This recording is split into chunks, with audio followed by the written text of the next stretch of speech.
Ryan here with Prudential Pest Solutions. We're going to go over the 5 common ways that people know they have mice in their house in Pennsylvania.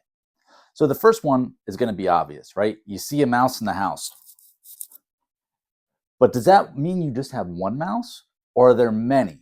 In fact, I would argue a lot of times just you seeing that one mouse probably means there's many more that you're not seeing. So if you see a mouse in the house, obviously you have a mouse problem. The second thing is, and we often get our phone, when people call our office, they'll say, hey, I'm hearing scratching, clawing, scurrying in my walls and in my ceiling. Well, it could be mice, but really we need to come out to determine what is making that sound, because is it mice? Is it squirrels? Is it bats? Is it a bird? Who knows? So we're going to come out and we're going to evaluate when you're hearing the sound, where you're hearing the sound, what kind of openings are around the house, and that's going to determine what kind of pest is making that sound. But if you're hearing scurrying in your ceiling or your walls, it could be mice. The third way we can tell if you have mice is if we're seeing mouse droppings, right? They're excrement.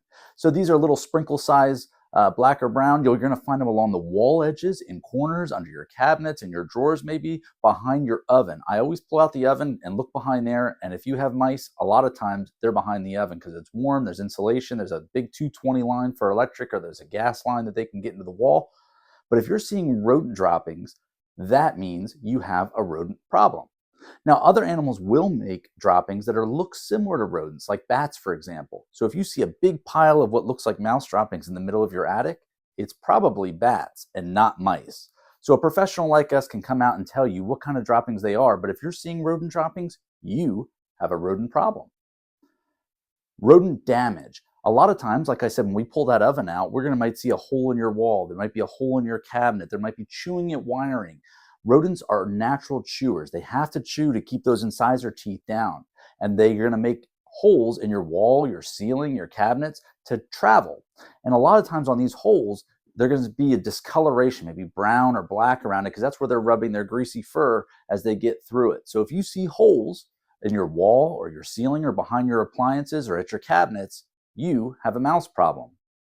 And one of the fifth one, and the fifth most common way that we know you have a rodent problem is, well, in the fall time, when you go to get your Christmas decorations out of the attic and you look in your insulation, you see all these little holes and tunnels throughout your insulation.